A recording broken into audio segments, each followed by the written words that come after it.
Ladies and gentlemen, welcome to your WWE Cruiserweight Classic live reactions. This is the live finale.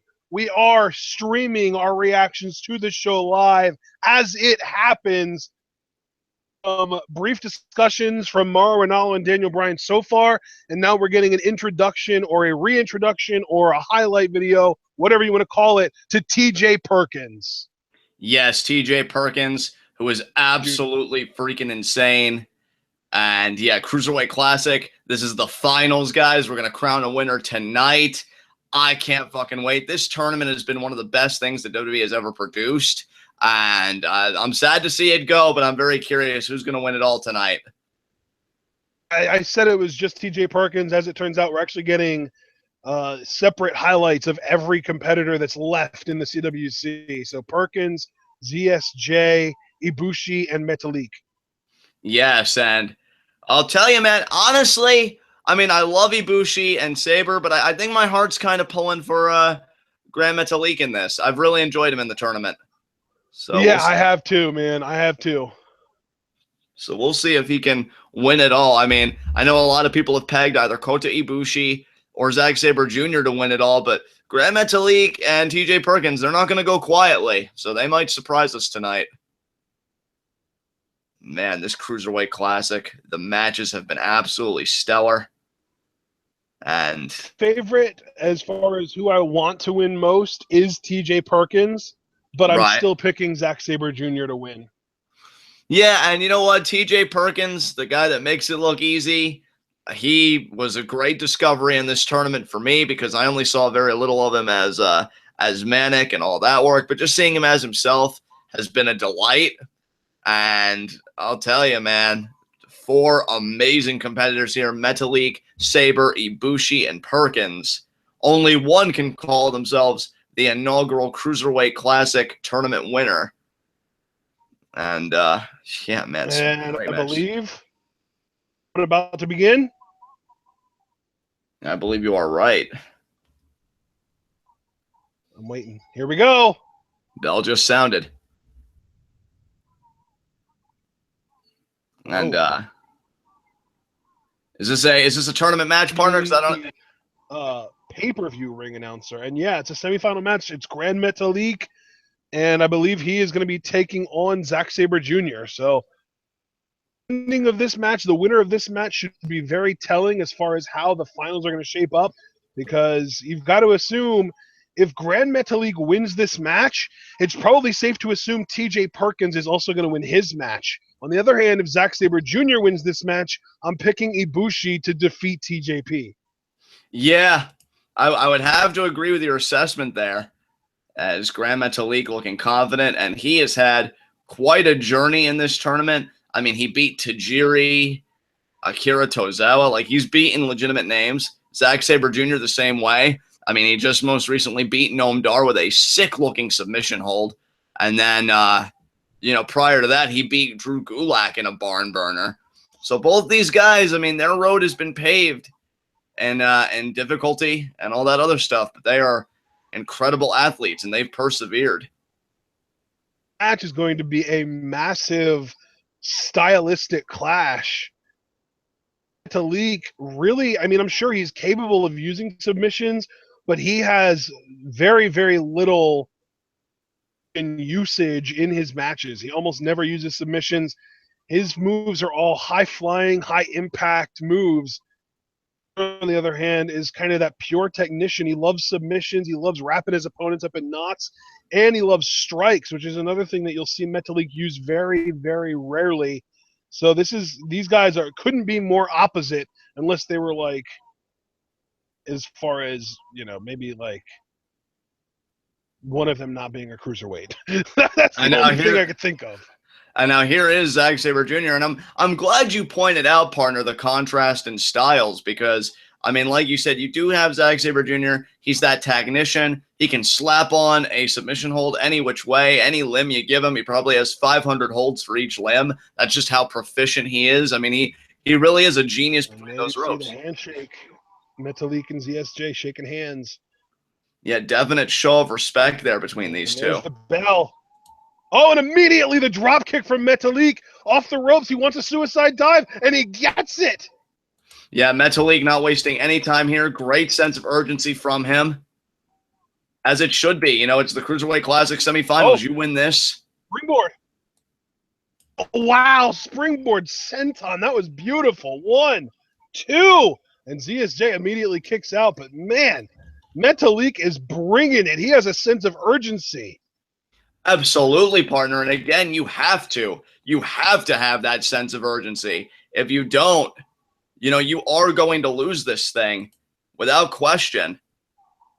And now that's Zack Sabre Jr. Oh, I think he wanted another springboard there, but ZSJ with the European uppercut and now hangs him up in the ropes and kicks the rope against his head. Oh, my God. Exactly. And I think Gran Metalik favoring that arm. It seemed like Zack Sabre Jr. struck the arm there as well. And I was going to pick Gran Metalik up. He might have kicked the arm and the rope at the same time. And now the neck twist there. Oh, yep. Man. Zack Sabre Jr. absolutely brutal, as we expect him to be. But yeah, definitely. That's exactly what ZSJ's always been. And there you see the European uppercut. And now hand out, and he seems to have effectively slowed the pace of this match down to where he wants it. And you know what? That's a great point, partner. A guy like ZSJ, as you see him there kind of cranking the neck, has almost got, like, not necessarily a cravat, but something close, you know, similar positioning. When you can, like a cravat face lock. Exactly. And when you can, and now the snapmare takeover, but when you can dictate the pace of a match, especially against somebody that relies on quickness like Gran Metalik with that Lucha Libre style, that is such an advantage for you if you're Zack Sabre Jr. And now look at this, the body manipulation and positioning. He has his foot. Oh, and he's driving his elbow into the back, pulls his foot up. This is almost like a half crab. It's got similar effect to a half crab, but Metalik gets to the ropes. You know, Ashley, it's often said that the best hunter makes nothing go to waste of their prey. Well, Zack Sabre Jr. lets nothing go to waste of a hold he's got his opponent in. If he can grab a limb, he's going to grab a limb. If he can crank pressure on something, he's going to crank pressure on it. He maximizes the utility of every hold he applies, and that's a gift. You can see here, John, we're back to the cravat from ZSJ. Oh, but Metalik with the arm drag to get out of it. And now Rana, yes. Drop kick as well. You'll notice, though, every time Gran Metalik goes on offense, the entire pace of the match picks up from like a 6, which is where ZSJ wants it, to like a 9. Exactly, and that's a pace that Zack Sabre Jr. cannot keep up with. The guy's not sluggish by any means, but he is methodical. And there's another forearm by Gran Metalik. Oh, I think Metalik's getting a little bit of an attitude here towards ZSJ. He might be feeling disrespected. Well, I don't blame Gran Metalik. Hey, when you're in there with a guy that everybody's talking around you and considering the favorite, why not get a little bit of an attitude? Grabs the leg. What is Metalik thinking here? Oh, and look at this. Are we going to get a submission from Gran Metalik? Look at this. I love it. Maybe he learned that from Dr. Wagner Jr. in Mexico. Maybe. And but Zack Sabre Jr. again, you have to. ZSJ's leg was bent there, though. That was all kinds of wrong. Exactly. I mean, it's very rare that you see Zack Sabre Jr. contorted in a way he doesn't like. Overhand shove there. Well, again, though, I mean, the Mexican wrestling culture, they might love their lucha libre and their high flying and their, head scissors and all that kind of stuff, but there is a lineage of elite submission-based wrestlers there as well. Dr. Wagner Jr., Atlantis, Blue Demon Jr. There are so many submission guys that have made a name for themselves that I think that Gran Metalik might have learned a thing or two. Certainly. And you see Zack Sabre Jr. there. Gran Metalik got to the ropes. I think Sabre had like a dragon sleeper on Gran Metalik almost and just stomping on him there. Yeah. And I'll tell you, referee doing a great job. I mean, you have to really be on your toes, try and keep up with the action. And now Zack Sabre Jr. Just going to step on Gran Metalik there. And this is what Zack's just chilling. Well, that's just it. I mean, Zack Sabre Jr., his charisma is communicated through his holds. It's communicated through moments like that. And those European uppercuts are getting more and more devastating as the match and Gran Metalik wear on. And now look at this here. Going to just drive the elbow again while he isolates the arm. And now he's going to elevate the hold again. And now he's got the, oh, God, step over. Is he going to clench the arms kind of like he did to Noam Dar to win his match there? He's trying to. Gran Metalik trying to resist. Oh, but now back to it. Maybe try again, or no, Metalik's getting out of it. Yeah, Metalik is going to drop kick out of it here. CSJ with his head in the back of Gran Metalik. That's a really effective way of maintaining distance without giving up separation. Exactly. Look at Metalik there. He escaped, not exactly the way I thought he would, but there's a straight-up boot there by ZSJ. Yeah. And now, the European uppercut. And now Zack Sabre Jr. again dictating the pace here. Charges again. Metalik, though, with a super kick. Off the ropes. Oh, nice. An inverted sling blade.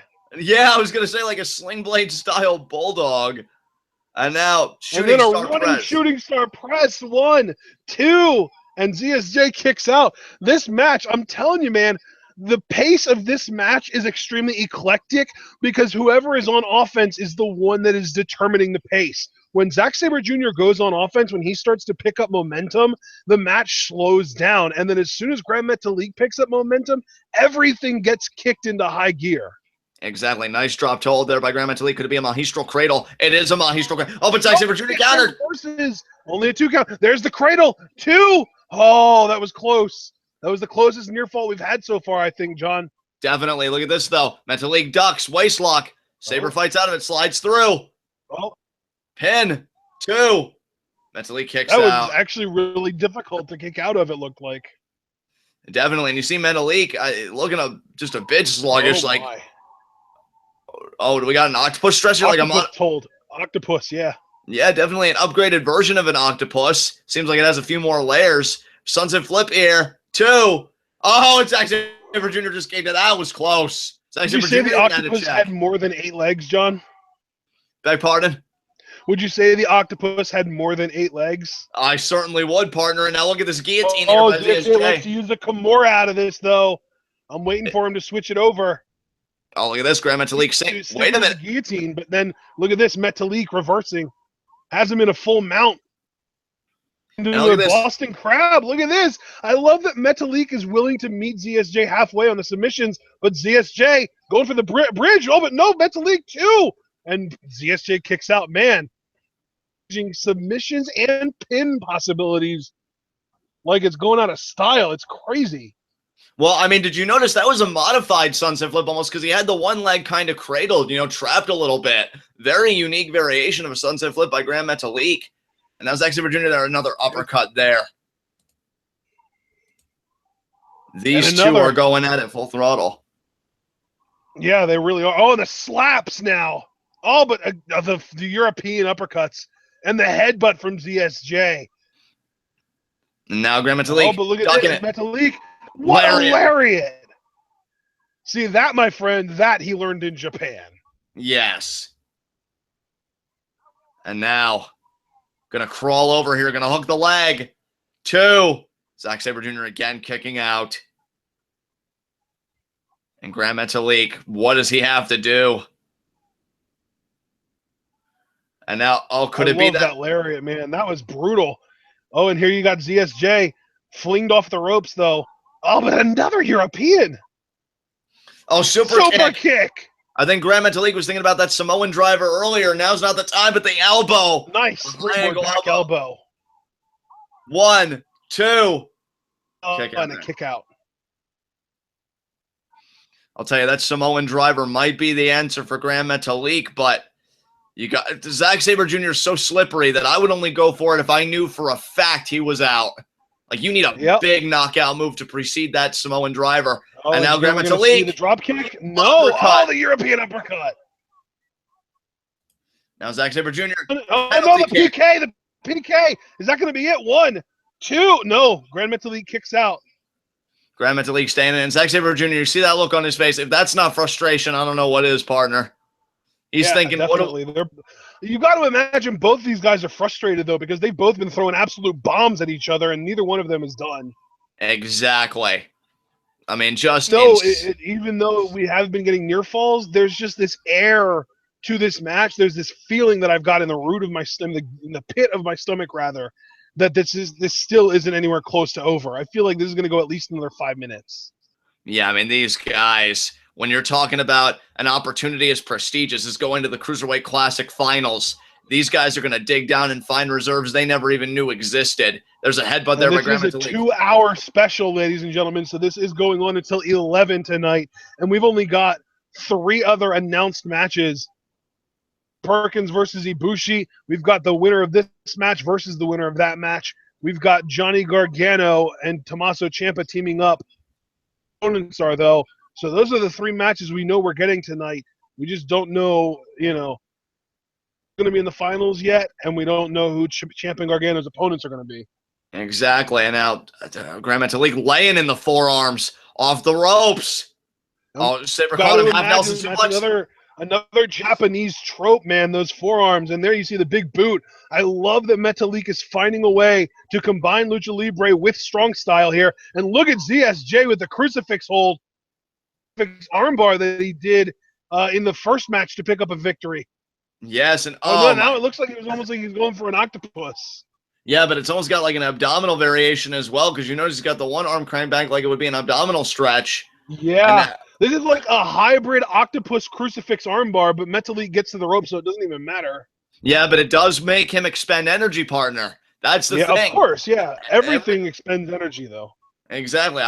Submission holds, I think, even more so, because you have to imagine it drives the air out of you. You got to carry your opponent's weight with you to the ropes. It's definitely I was going to say, I know in WWE 2K games, the easiest way to lose their energy is to lock them in a submission and fight out of it, but I don't think that's necessarily how it works in real life. Well, I'll tell you, Gran Metalik, this ain't a video game, this is real life, and Metalik better find an answer here. I know there's the reminds me of that freaking Roman Reigns promo. Nah, baby, this isn't boring. This is real life. And now, Metalik.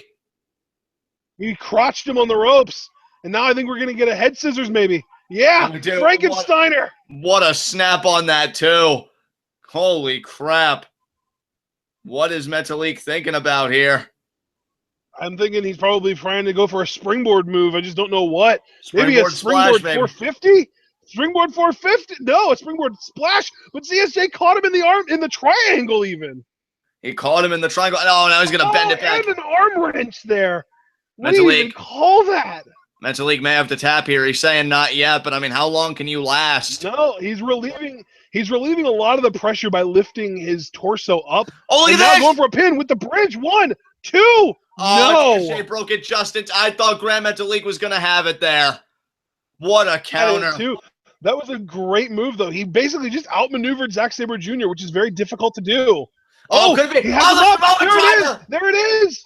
1, 2. Break out. Hey, Metalik wins. Gran Metalik just beat Zack Sabre Jr. Well, holy shit. Zack Sabre Jr. was the favorite to win this entire tournament, in my opinion. He is done in the semifinals. He's not even going to make it to the finals. I'll tell you, I said I thought Gran Metalik might take it all, and he's one step closer. He's got to win one more match. It's CJ Perkins versus Ibushi later tonight, but take a look at some of the highlights. Everybody, that's Senton. Jesus, it was beautiful, Christ. Wasn't it? Metalik just had the match of his life.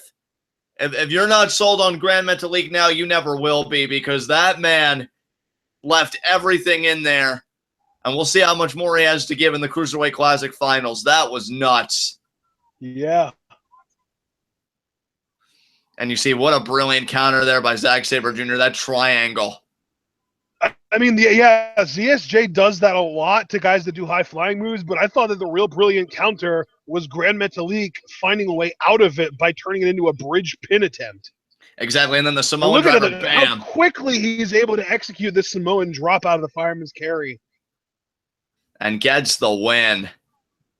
Gran Metalik is going to the finals. And wouldn't it be something, partner, if a guy that we got our introduction to in Japan would come here in the WWE and win the first ever Cruiserweight Classic?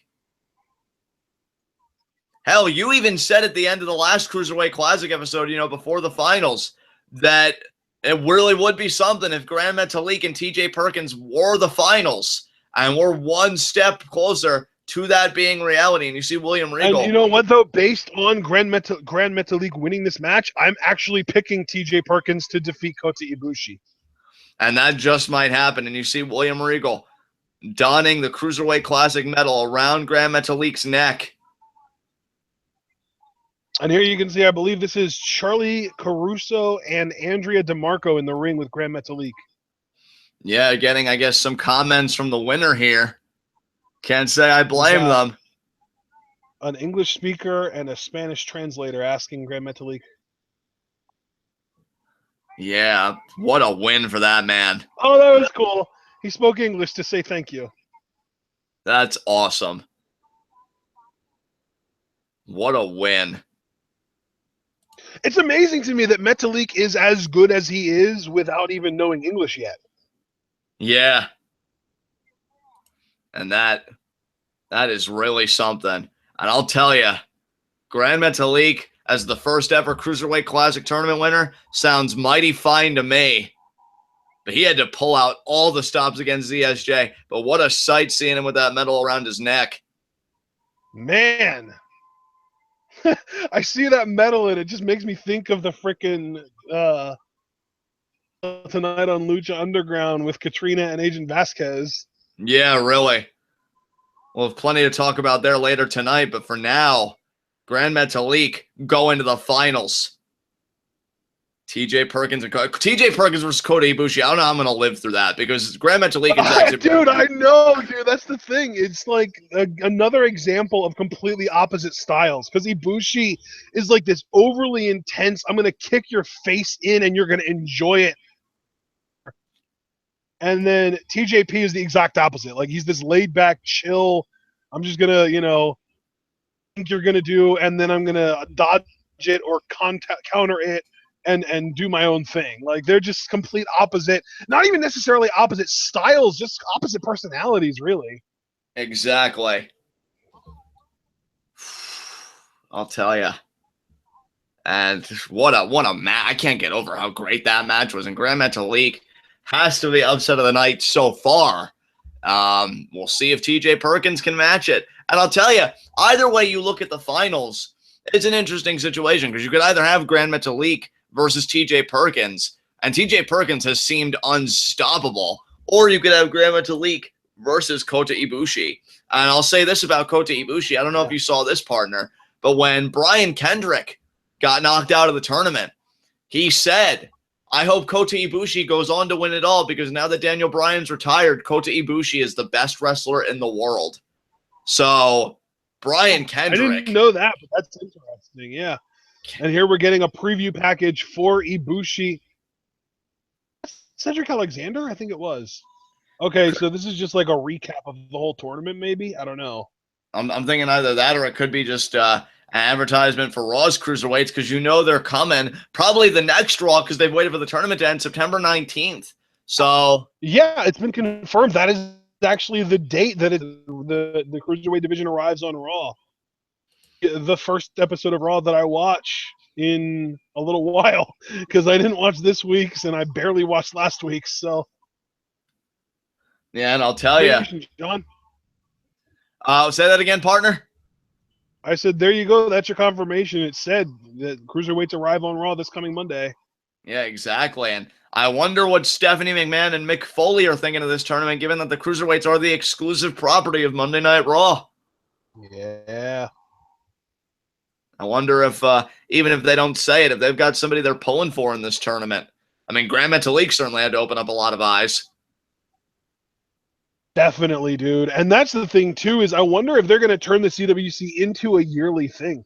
Because I do think legitimately that there are enough independent cruiserweights in the world left after this year to do a second one. But I do feel like they would definitely run out of steam if they would try and do a third one after that. Unless there would just be a shit ton of volatility in the world of wrestling between now and then as far as new names being made, cruiserweights being released from contracts in TNA, Lucha Underground, and ROH and New Japan, that kind of stuff. Be interesting. But I don't know. Here you see Ciampa and Gargano being interviewed. I'm not sure who that interviewer is, though. She doesn't look familiar to me. Doesn't look familiar to me either, but Team DIY looking at this tag match as the first step back to challenging once again for the NXT Tag Team Championships. And I got to wonder what state Gargano's leg is in, but we're going to find that.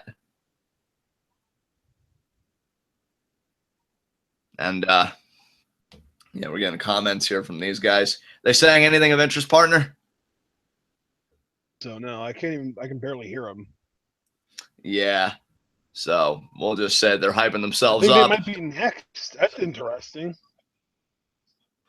Yeah, you'd think that they would have saved that match as kind of a breather before the actual finals, but then again, we don't know. We're getting the semifinals match, John. It's going to be TJP and Ibushi now. Okay.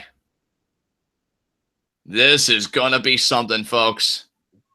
There you see Ibushi. Well, he hasn't come out yet, but you see the Japanese flag in his name, and there he is. Now he's coming out. Kota Ibushi, the Golden Star. And we'll see. He was really kind of your first favorite New Japan performer, wasn't he? Oh, yeah. I think the world of Kota Ibushi. I think he's a man. You look at his look, his physique. He can do the power game. He can do the quickness game. I think Kota Ibushi is such an incredibly well-rounded athlete. And that's not to denigrate TJ Perkins in the slightest. I mean, again, that guy is a wrestling fucking prodigy. But Kota Ibushi. Yes, he is. I think the story with Kota Ibushi is, it's another case of what he is right now is great, but I'm so much more invested in what he can become. I think there's so much hype in Kota Ibushi, and I think he could back a lot of it up by winning this tournament tonight. So I'll tell you. You said that about Sonata during G1 as well. So definitely in these Japanese performers where you can see their potential very early in their careers. Although I will say Ibushi is in his I believe mid-30s. I think he's 34 or 35. So it's not like he's this young gun. Certainly not. Certainly not. But meanwhile, TJ Perkins has been wrestling for like 17 years, I think, and he's like 31 maybe. He started so young, it's ridiculous. And that's what just makes him a prodigy. When you get introduced into the business that young, 14, 15, 16, and a lot of cases of the really great ones, it's you see it. And TJ Perkins, like I said, even guys like Zack Sabre Jr. and whatnot, they've all, you've really seen them struggle. I don't know if I've ever really seen TJ Perkins struggle in this tournament, in my opinion. He has that phrase, makes it look easy. He really has. And if I'm Kota Ibushi, I'm sorry, I'm worried. I know how good I am. We know how good Kota Ibushi is. But TJ Perkins, man, this might finally be the first real test he's had in this tournament. Because I'll tell you, he's been so fierce in this thing. It's funny because when you think about sort of stereotypes and, the whole, student relationship, you always think of this older Japanese dude as the sensei, and then his student gets really intense and starts throwing punches and kicks and stuff, and the sensei barely has to move in order to dodge or block all the moves, and then he just does one simple move and it knocks the student out. The roles are kind of reversed here because I really do feel like TJP is the sensei, and he's going to do the least amount of movement while Ibushi is going to be all hyped up and intense and really taking swings at him. You know what I mean? Yeah, I mean, dude, Kota Ibushi is going to try and get himself in a zone, and that's where I feel bad for Ibushi because you just watch how quickly TJ Perkins will take him out of it. And that's the kind of threat TJ Perkins is. And I'll tell you, even if it would have been maybe an upset, it would have been Zack Sabre Jr. and TJ Perkins in the finals, I think I would have gone with TJ Perkins. I still might go with TJ Perkins if he beats Ibushi here and he faces Gran Metalik. He's that good. Yeah. And now Ibushi going to back Perkins up against the ropes. I knew Ibushi was going to do something, but TJP still blocked it. He's telling him, yeah, you're not going to get away with that on me, son. Oh, my God, this is awesome. Exactly. I mean, Swan gave one hell of an effort to try and beat TJ Perkins. They reconciled after the match. I mean, they have a very deep friendship. You have to imagine Swan's rooting for TJ Perkins in this thing here. Kendrick's rooting for Ibushi, as we already talked about. Wrestling. And again, Perkins blocks the kick. And who is that more psychologically detrimental to? You know, is it TJ Perkins because Ibushi's just willing to just hit him that quickly, or do you think it gets in Ibushi's head because, man, this guy's blocking my shots? Dude, that's the thing. To me, it would piss Ibushi off more than anything. TJP, I don't think TJP feels like, oh, well, I can't believe Kota Ibushi is trying to kick me hard, because that's what Kota Ibushi does. But Ibushi might be feeling like, I can't believe this guy knows when and where I'm going to kick him when I kick him as quickly as I can. Like, that's the thing. Exactly. Kind of reminds me of, for all you anime fans, when Cell first reached his perfect form and Super Vegeta couldn't land a single blow. Oh my God, he caught the leg this time. And he caught it this turning time. it into submission. He wants the knee bar, but Ibushi gets out of it.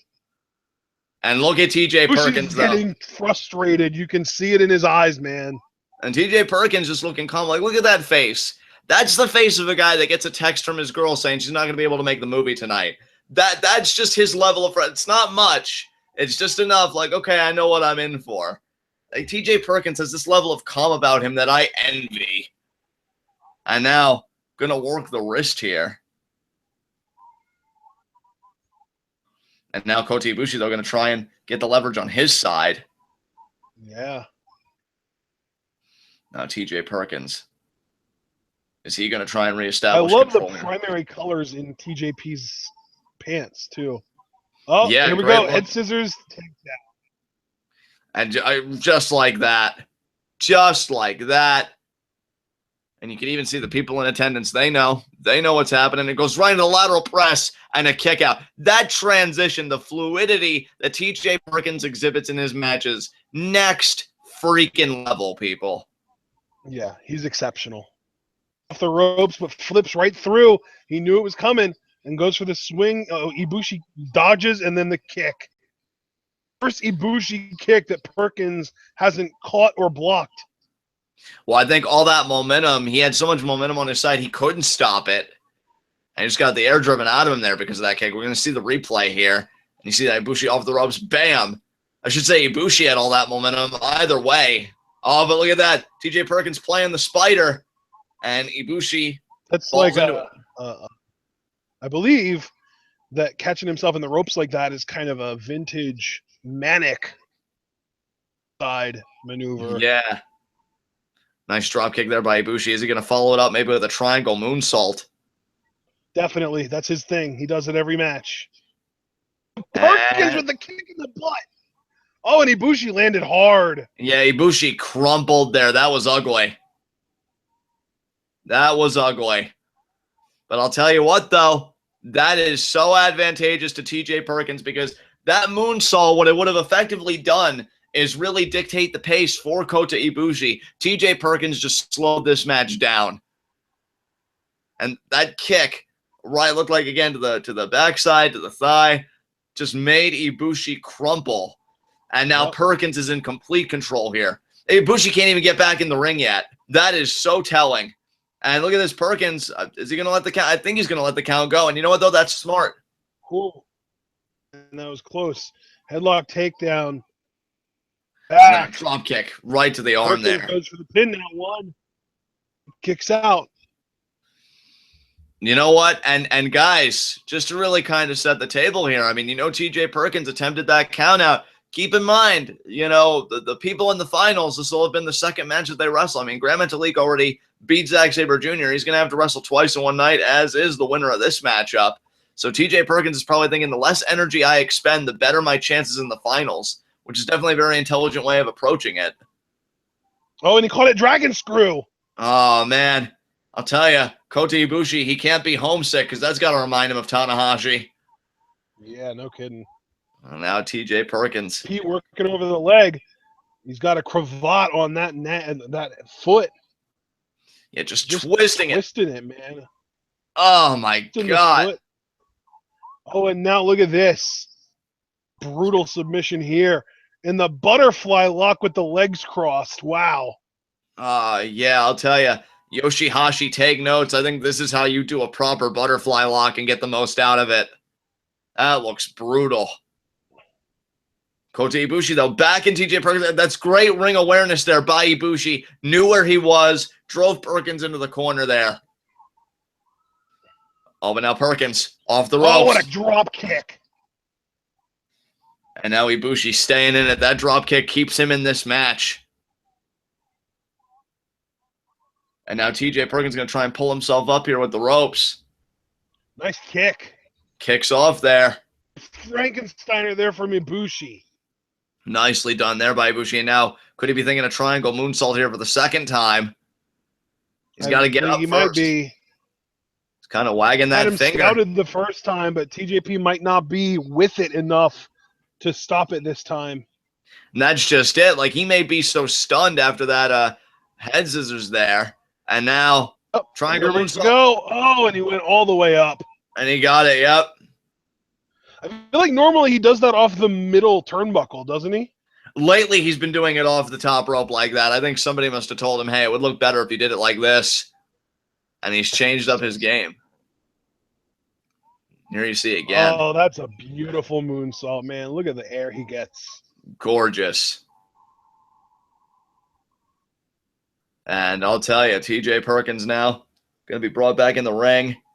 And now Kota Ibushi, again, what he tried to do earlier, I think he's effectively dictating the pace of this match. Can he follow up here? And he does. I think that was a drop kick there by Ibushi. Hooks the leg, too. Kick out there by Perkins. And TJ Perkins, as we're going to see the replay here again. What a drop kick by Kota Ibushi. He got all of that. And TJ Perkins now going to try and recede in the corner. But Kota Ibushi going to be able to follow through here. Oh, he went for a really, he was running fast, but TJP caught him with a kick to the head. Oh, and there you see the power slam. Goes up top, moonsault, hits, knees. By He hit the Perkins. knees and into the And right knee on the knee bar. bar. Great transition. OM Dar. He's not using the champagne super knee bar, but that knee bar is still effective. Ibushi gets to the ropes, though. Exactly. And Ibushi, I'll tell you what, though, it does its damage to the leg, and that's a red flag for Ibushi because, as you just saw from that triangle moonsault and that whole sequence before the knee bar, you know, Kota Ibushi needs both wheels to be good for his offense to be the most effective, especially an offense like his. Nice spin kick there. Oh, fireman's carry here. Ibushi's German. 1, 2. And look at that. TJP staying alive. Not super surprised, but that German was really high impact. Yeah, it was. Ibushi trying to get all that power into it as he can. Perkins, though, not to be denied right now. And Kota Ibushi says, wrestling makes me happy. I want to make everyone happy with my wrestling. So Kota Ibushi sees a real positive message in his matches. And we'll see. Another measured kick there. Kicks are brutal. Oh, and that actually knocked Perkins out to the apron. Yeah, these shoot kicks by Ibushi doing the damage. Devastating. Oh, and now he's hanging himself up on the ropes. That's not smart, TJ. What are you doing, man? TJ's got to be so stunned. He may not like that. I mean, he may not even know where he is, and Ibushi really laying him in there to TJ Perkins. Oh, man. And Kota Ibushi is feeling it. TJ Perkins half in, half out. And again, you see those eyes. He's trying to take a breath. He's trying to rest, trying to do something. Oh, wait a minute. The German, the rope German here. Yeah, we saw him do this to Kendrick. TJ Perkins trying to counter. TJ Perkins may not be able to offer much resistance, though. Headlifting him. Yeah, oh my God. And TJ Perkins trying back to elbow. Back elbows. TJP got out of it. Yeah, he did. And now Kota Ibushi, his head, kind of hanging outside the rope. There's a slingshot drop kick there to the head. Triangle drop kick to the head. Oh, and now he's going up top. Oh, but Ibushi. Ibushi with a TJP on the top turnbuckle there. Yeah, straddling on the top rope. TJ Perkins falling down. I'll tell you, Kota Ibushi now back in control here. And now Kota Ibushi could be thinking that power bomb. No DDT there by TJ Perkins. What a counter. Oh, what is he doing here? Could it be a chicken wing? Buster. Oh, low blower. That's right. Didn't he use that before to win a match? What? I believe he did. No, Ibushi Oh, kicked out. kick out by Ibushi. That was at the last second. The last Yeah, second it there. was. And here you see again, folks, I guess the whole sequence. There's the Pele that knocked TJ Perkins off the ropes. And then the powerbomb counter into the DDT. And then that chicken wing lung blower did the damage. Oh, fireman's carry here. No, Ibushi. God. Oh, but he catches him in the knee bar. I think Ibushi was going for another Pele. TJP has him in the knee bar yet again. Is Ibushi going to tap here? Hi, brother. If Ibushi taps, we're going to get Metalik and Perkins in the finals. No, he's going to try and stack him. He has him half and half. No, Ibushi. No, Perkins reverses. No, Ibushi. Goes for the punch. Oh, they knocked each other out. They hit each other again. The spin kick. The spin kick from. Oh my God, they're exchanging offense. Oh, could have been a powerbomb. He got it. He hit him. He hit him. 1, 2. 2. No, Perkins kicked out.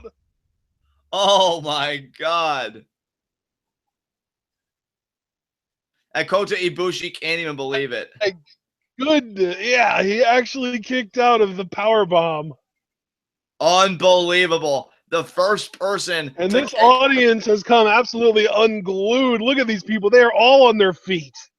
Well, I think after a kick out like that, when Kota Ibushi hasn't lost a match yet with that powerbomb, unbelievable. And now, how is Kota Ibushi going to respond to this? He's going to recover from this is my question. Oh, I think he's going for a Phoenix. Ibushi wants a Phoenix splash. Is TJ Perkins out of the way, and he does. Oh, but Perkins, yeah, he got out of the way there. Now can Perkins capitalize? What does Perkins have left to give? He's got a long way to go. He needs to recover. He needs to get back to, being with it. He's not with it right now, I don't think. I think he's still dazed from that power bomb.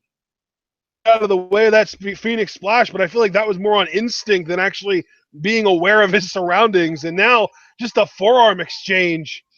Exactly. Back and Perkins forth. Perkins looks so much smaller than Ibushi.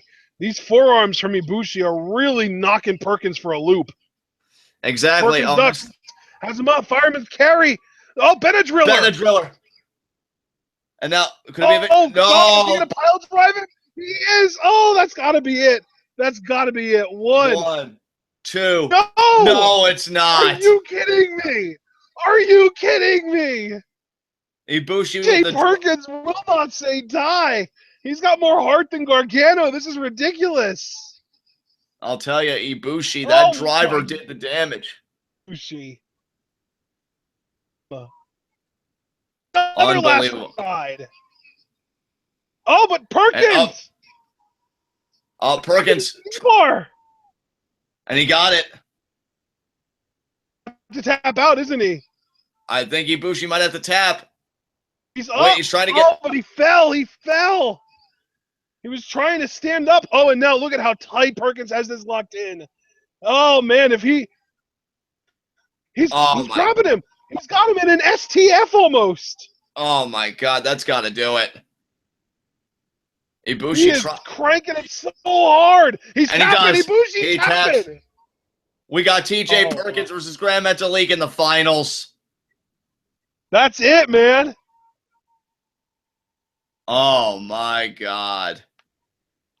Unbelievable. TJ Perkins. And I'll tell you, you might be looking at your tournament winner. I said if he got past Ibushi, I might have to pick TJ Perkins to win it all. Who can stop this man? You really do. I mean, at the same time, though, Gran Metalik has been on such a roll. Yeah, you know what, though, dude? TJ Perkins, he might just be the man to call himself the very first Cruiserweight Classic tournament winner. Kota Ibushi, I'll tell you, Brian Kendrick said Kota Ibushi's the best wrestler in the world. TJ Perkins would disagree. He just beat Kota Ibushi by submission, no less. And you know what? Because of the fact that he did that, because of the fact that he beat Ibushi via submission, I am going to have to agree with you. John Perkins just became my favorite to beat tournament. Yeah, I mean, look, you and I both love Gran Metalik. We've been watching him for some time. We respect what he does, but I don't think there's any stopping TJ Perkins on this night. I'm calling it now. You're looking at your Cruiserweight Classic tournament winner. TJ Perkins is next level right now. He really is. This is great. Had the one counter to the powerbomb with the DDT. Then when he got hit with it, he had enough within himself to kick out. Like, this guy is something else. Not only can he fight, he can defend. He's a resilient son of a bitch. Yeah. I'll tell you. I don't think we've seen Gran Metalik kick out of a finisher all tournament halfway. Well, I think he did kick out of Tozawa's German, to be fair. Oh, did he? Yeah, I believe he did, yeah. Deadlift German? Yeah, the deadlift German, yeah. I don't remember that. I know. You know what? Now that I think about it, you're right. He did. I do remember that. You know what, though? That's, man, I don't know. I feel like TJP kicking out of Ibushi's powerbomb is than Metalik kicking out of Tozawa's German.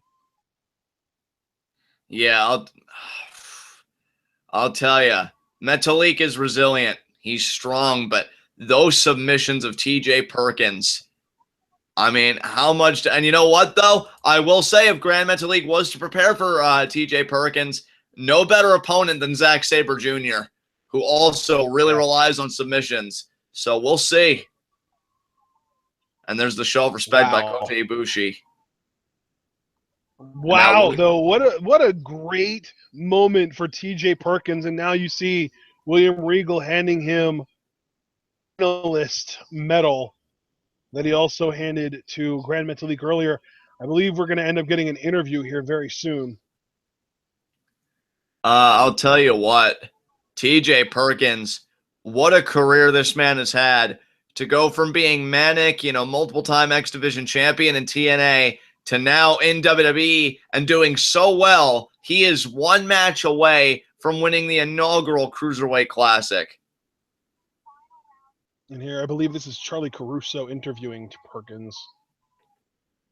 Is he going to take it all? You have to wonder. I think so, man. I think so. I mean, both of those guys are so deserving. I love Metalik. I'd be happy for him if he won. But TJ Perkins is wrestling on another level right now. Yeah. Damn. And if you're the WWE too, I mean, you can clearly tell based on the fact that Ibushi and Sabre Jr. lost, you can clearly tell that the WWE is looking more for who is going to be the best for them on Raw. And knowing that Metalik is still not necessarily adept in English, I really do think that if we're just looking at this from a booking standpoint, Perkins makes the most sense too.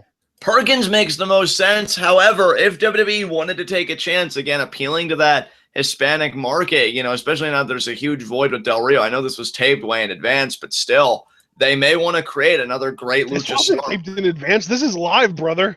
Oh, yeah, that is right. This is live. They might have Metalik as like that next big Lucha Libre star. So I could see a booking philosophy either way. I totally get what you're saying about TJ Perkins, and I agree. But they may be thinking, wow, with Gran Metalik, we can really create that lucha star that we used to have in Del Rio with name value, but now he's gone. And then Kalisto, I still think he could pan out, but WWE just totally mishandled him. So maybe they're looking at Gran Metalik as like the next big project. I don't know. It really could go either way, but I'm still going TJ Perkins. I don't know, man.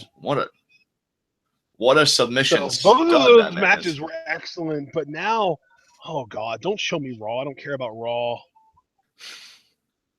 I love, too, like, Triple H shows up and makes this big deal moment to give Owens the title, and then he doesn't show up for like 3 weeks afterwards.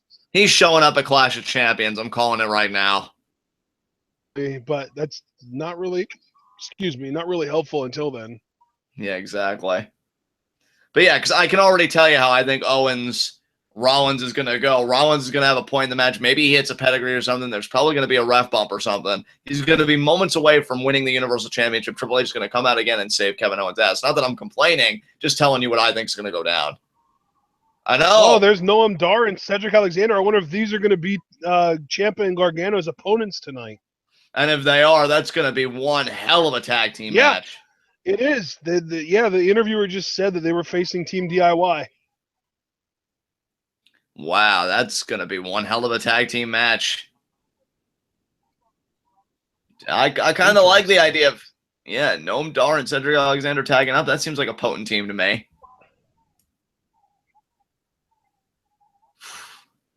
I still got to go with Team DIY, though, for the win.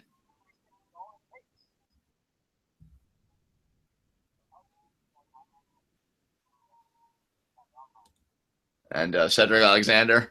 I'm so happy for Cedric. You want to talk about the Cruiserweight Classic doing things for people. I think the Cruiserweight Classic has been the kindest to Cedric Alexander, even though he didn't even make it to the semis. I mean, that moment there's Sasha. I saw Kalisto right next to her. Yeah, that's really cool. Gallagher, the graphics guy, that's Sasha Banks. And it looks like Izzy right behind her. Yeah, that's so cool. There's Kalisto. Lucha. Hey, there's Swan, baby. Yeah, Swan. Wish he could have made it to the finals, but it wasn't his time. Gallagher's amazing. Yeah. Great stuff. Bailey. Oh, there's Bailey. Sweet. And now joined by his new tag partner, Cedric Alexander, to take on Team DIY, Ciampa and Gargano.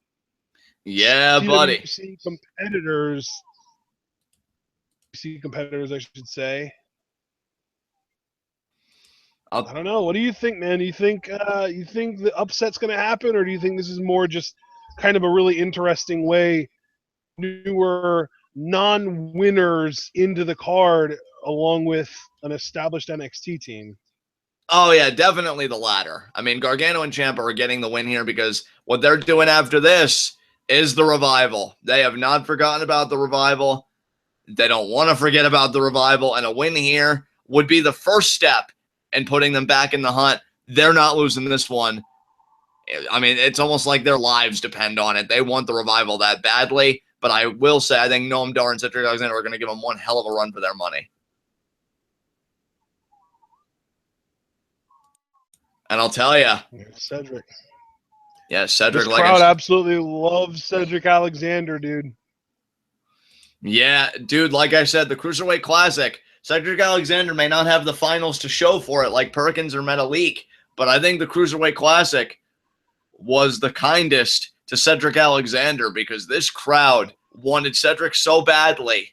They chanted, "Please sign Cedric," so loudly and so proudly and for such a prolonged period of time that Triple H actually had to come out and give the thumbs up like, yeah, we're going to take care of him. And this is the first time we've seen Cedric since that moment. So crowd chanting welcome back at him because, man, him, and now out comes Ciampa and Gargano. A couple other guys that this crowd absolutely adores. They popped massively when the music hit for these guys. Very interesting to see.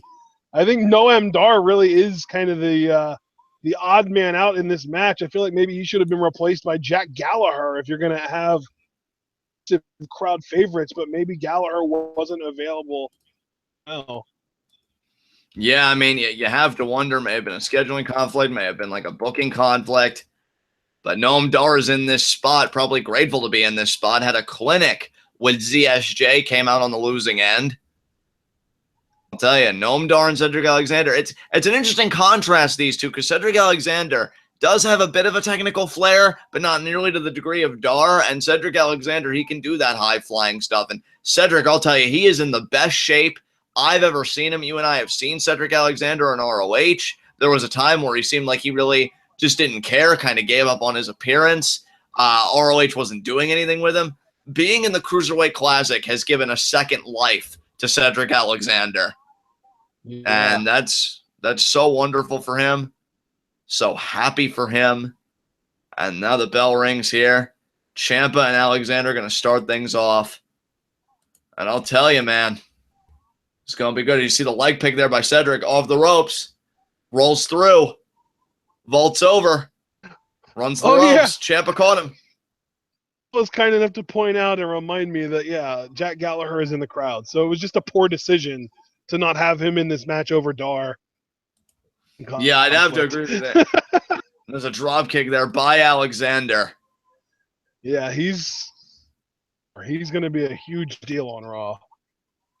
And now look at Ciampa. Smart. Goes somewhat outside the ring, within the ropes, so that the referee would have to make sure Cedric can't do anything. And now Gargano and Dar in there. And again, the question is, what is the state of Gargano's leg? Have to imagine it was fine because it was Ciampa the one that needed clearance, not Gargano. But all the same, Dar could really pick that leg apart.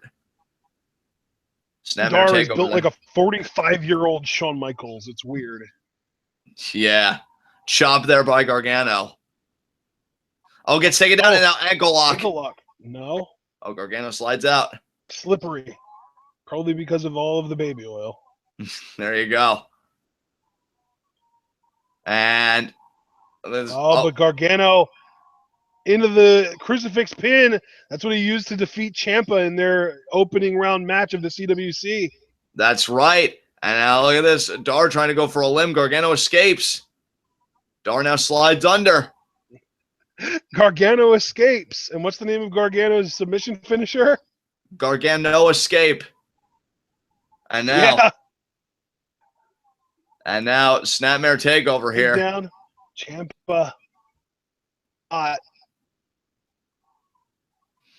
And the beautiful cravat there by Ciampa. And I'll tell you what, both Noam Dar and Cedric Alexander have to fear is the move that you coined, probably one of the best names we've come up with on Twitter. Well, and it was all you, the PCS, the post-concussion syndrome, the knee and the super kick right to the head.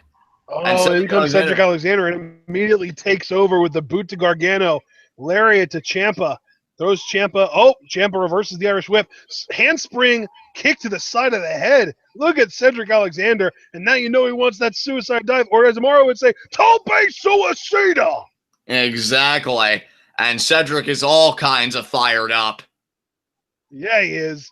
Tosses Ciampa right back into the ring. Are we going to get a springboard? No, he's just going to go, through the ropes, into the flatliner. Almost like a complete shot there. Absolutely. And Ciampa grabs the rope. Yeah, he kicked out and grabbed the rope. He wanted to make sure the referee knew I'm still in this. And you see here again. That wasn't even a Tope Suicida. That was just a freaking Tope Conjuro there. By Cedric Alexander. Is it Jiro with an R or Gilo with an L? Giro with an R. Shades of the cleaner Kenny Omega. And now Ciampa there on the elbow. Oh, Cedric though. But Ciampa. A page out of Pentagon Jr.'s playbook with the drop kick to the hand-springing opponent. I'll tell you, Ciampa, the psycho killer. And now Gargano in there. Nice forearm. What were you going to say about the Psycho Killer, John? Did you have a thought there? Well, the Psycho Killer, always on point, and yet it's funny because Gargano usually associate with the more precise strikes. And now Dar, he goes to the out. No, stays on his feet on the apron. I think that was a Gamangiri there. Yeah, you were right that time. It was actually a Gamangiri. Good call. And wait a minute. Super kick. And he drops him. And he just drops him. But Cedric Alexander. Is Gargano going to come off? Yes, he is with the through the ropes spear. 1, 2, kick out. Man. And here we see again, you won't see this from the Road Warriors. Electric chair and then the super kick by Gargano. And you see Dar's back made contact with the apron. And then the Gargano spear here. Bam. Oh, my God. Team DIY. They're cooking on all cylinders right now. They are, but Cedric Alexander is managing to keep his team in this. I think Gargano wants the lawn dart here. He's got him up. But no. Cedric slid out. Nice. Hooks the leg pin. here. 1, 2. Kicks out. God, there by Gargano. I'll tell you, like I said. I don't think you're going to put Gargano away by pinfall unless you knock him the hell out. Exactly. And now Dar gets tagged back in here. Gargano hanging onto the ropes. Baits Cedric. Cedric goes over the ropes. Slides through Dar. Ciampa gets the tag. Ciampa ducks. There's a knee there to Cedric. And the knee to Alexander. Oh, but then Dar takes out the leg. Yeah, he just swept Ciampa there. And now Dar's going to go off the ropes. Drop kick. God. That was this huge. match. This match is going at 150 miles per hour off the leg. And Ciampa kicks out. Kicks out, though. Ciampa's staying in it here. And Team DIY really struggling now against Dar and Alexander. Ciampa, though, seems like he's going to counter here.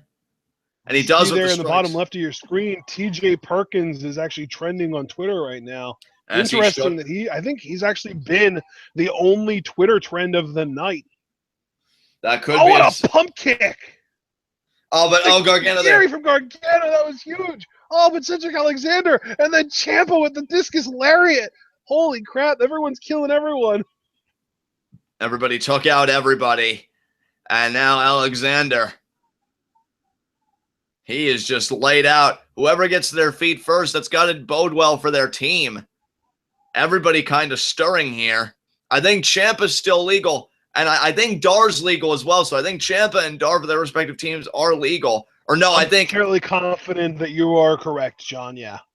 But you know what, though? I'm probably wrong, partner, because you see Dar's trying to get back on the apron. Cedric's staying in the ring, so I think it's actually Cedric and Ciampa that are illegal. That was my mistake. I apologize. I thought Dar was legal too, though, John. Don't worry. I was right there with you. I mean, this match has been going so fast, it's hard to keep up. And now, Dar... You know, we've kept up with faster. After all, we do watch Young Bucks matches. That is true. And now the uppercut's there by Noam Dar. Discus forearm, though, by Gargano. Yeah, Dar was getting cocky and he was posing, and Gargano caught him off guard. Oh, now he's going to roll up the gotcha kick. No, Dar caught it. Dar caught it. And again, the question now of the leg. Boy, this might be it. No, but Ciampa has something to say about it. He does. And Ciampa just stomping on Noam Dar there. And you see Gargano immediately favoring it. I wondered if that leg was 100%. Even if it was, it's got to be at least 95% now after that. And now chop there to Noam Dar. Chop. Now could it be a superplex? Top rope here. Is he thinking superplex? Is that what you think he's going to go for? Or maybe he's going to tuck his head into a super kick. Who knows with these guys? No. Yeah, I mean, they're very creative for sure. Oh, could it be an air raid crash off the top rope? Crash. Oh, but Noam Dar, look at this. He rolls through. I think he wants a power bomb, maybe a buckle bomb. No. He tucks his head like you said, John. I thought this was going to follow up. Boot there. To, like a pump kick. Now off the ropes. Wow, he's got Ciampa hung up this whole time. And there Alexander with the drop kick. I think he made a tag off to Alexander. No way. There's a super brainbuster there. 1, 2. Ciampa kicks out. And yes, as Dar was going up against the ropes to do a suicide dive, he did make the tag to Alexander. And kick out there again by Ciampa. That's Alexander great. Is really getting close here to getting this upset. Exactly. And I'll tell you, I got to commend Dar and Cedric Alexander teaming together for the first time to be able to make tags like that when you're taking care of the opposition. That's next level tag team, working there. And now Dar gets a tag back in here. These guys are tagging more frequently than Gargano and Ciampa. Exactly. And now Cedric, I thought he was going to land on the apron, landed on the outside. This may not be good here for Noam Dar. Oh, super kick. Oh, now look at the position. Oh, I thought the positioning. Oh, my double God. Super kick. No, that wasn't even a double super kick. Gargano hit a super kick. Ciampa hit a knee strike. Oh, that's my mistake. Oh, could it be the lawn dart here? Oh, lawn dart. Oh, it hits it. Could it be time for the PCS? I think you're right, John. I think that's what this is going to be here. The post-concussion syndrome, and there it is. 1, count to 100. 2, and it's over. Unbelievable. What a tag team match. And Ciampa picking up the win. That's just going out there and getting the job done and doing what's expected of you, brother. I can appreciate that. Exactly. Hey, to me, Team DIY needed this win. They needed to send the Revival a message that we're not through with you yet. And they just had a competitive match. They came out on the winning end. Now it's back to NXT, where they can really build the groundwork for a #1 contendership. But Cedric Alexander and Noam Dar were no joke in this thing. And there's again that kick by Cedric Alexander. He tried to beat Ibushi with that same kick. Didn't work then, and it didn't work now either. Cedric shocked. But it was Noam Dar who ends up beating the PCS in the end. Gargano and Ciampa. Count. What a business, right? Exactly. In a major way, partner. And now, is there going to be another match, or are we going to get right into our main event, the finals of the CWC? I think we're going to get into the finals, because I wouldn't be surprised if the celebration itself, like the trophy presentation and everything, took up like the last 5 to 10 minutes. Yeah, you're probably right. I'll tell you. Could go upwards of a half hour. Yeah. I mean, Gran Metalik and TJ Perkins, what do these two have left to give to each other to win that trophy of the inaugural Cruiserweight Classic? I'll tell you, partner, I'm still sticking with TJP. I know we still got a little bit of time to make our final, to cast our final vote, if you will. But I'm pretty confident in TJ Perkins. He's just been next level in this thing. And Gran Metalik, though, hasn't been a slouch either. Not going to be easy for TJ Perkins. But that match with Kota Ibushi showed me if TJ Perkins can't find a way, he'll damn sure make one. And meanwhile, we are getting a Holy Foley advertisement, which just looks like a horrible show. Yeah, I'm not. I love Mick, but I'm not checking that out. And Clash of Champions, we know that's 1 week from Sunday. Crazy thing. Right. And I'll tell you, I really hate these ads, but what can you do? At least we got to see the match before they did ads, so maybe they're taking a page out of Lucha Underground's playbook. Yeah. Give Divas a chance. Oh, my goodness. That Women's Evolution was a pretty good special, but yeah, that was quite a while ago. It would have been better if it wasn't so damn masturbatory. Yeah, but it's WWE. Being masturbatory, it comes with the territory. That doesn't mean I have to forgive them for it. That's certainly true. Oh, God. There's an episode of Ride Along with Charlotte and Ric Flair. That sounds awful. Yeah, that sounds like it'd make me want to kill myself. And for sure, dude, for sure. Oh man, now let's close this thing out and let's get to the CWC, baby. That's what we're here for, right? This is the longest WWE Network commercial I've ever seen in my life. Thank God it's over. I'm like, are you sure you don't want to just show me the content instead? Take up the same amount of time. Jesus Christ. An entire episode of Holy Foley into the CWC because nobody else is watching it. Yeah. Please watch our content, guys. We're begging you. We know you really want to watch wrestling, but reality shows are good too, right? Right? Please clap. Jeb Bush. I don't even need to say a joke. Just his name is the joke. Exactly. It's his brand. My brand. Oh, man. I'm hyped for these finals, though, because everybody was thinking, again, Ibushi or Sabre, but now it's wide open.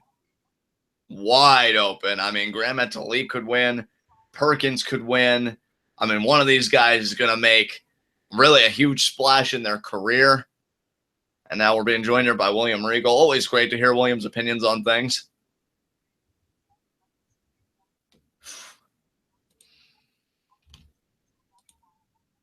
I'm ready for us to get to the final. I wonder, too, like, again, they're going to make a big stink about the trophy before the match or after that. Because I have to think there's going to be some kind of victor's ceremony. I wonder, though, if William Regal is going to be on commentary for this final match.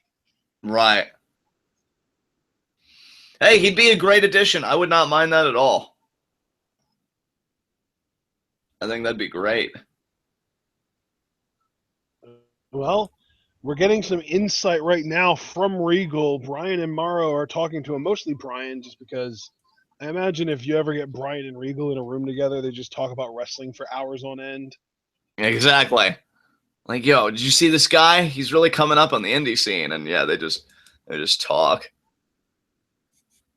That conversation was 5 years ago. The guy they were talking about. Ray. There you go. I mean, yeah, you're thinking about content for the WWE Network. Why not just sit Daniel Bryan and William Regal in a room together and then just have the camera roll? That's your fucking network show. I'd watch the shit out of that. Like anyone would actually watch that, damn it. Renowned and seasoned wrestlers talking about wrestling, past, present, and future. What the hell do you think this is?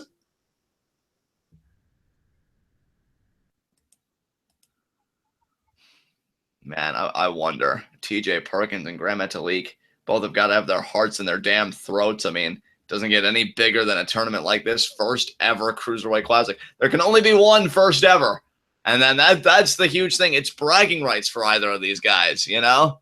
Because, I mean, there may be a Cruiserweight Classic next year and the year after. It may become a traditional thing.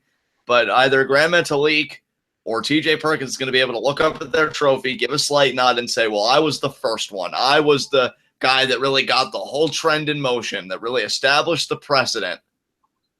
And who's it going to be? It's probably safe to say it's not going to go to a draw, because I believe there's a 60-minute time limit on this match, and there are only 42 minutes left in the show. Yeah. There is no way. There is going to be a winner. You didn't go through all of this just to have a draw in the CWC finals. That would just be crazy to me, even for them. And I just got to wonder who is going to get it done. And I'm still waiting for entrances to be made here. I'm telling you, I mean, come on, guys. We get it. It's the finals. Let's do it. Now who are we being joined by? They've got to build up hype and stall so that they can have a 30-minute match that ends at 10:50, so that they can have a 5-minute celebration and not feel too bad about ending at 10:50 instead of 10, or at 10:55 instead of 10:50 or 10:45. Right. I'll tell you.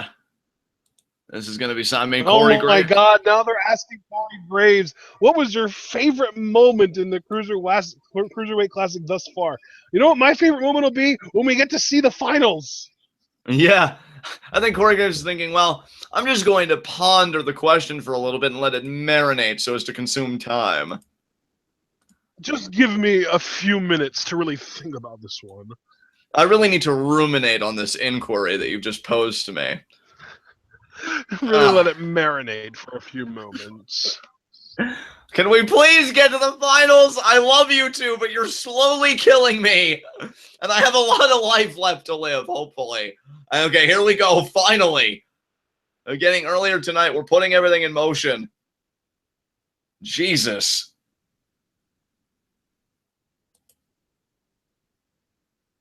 Oh, man.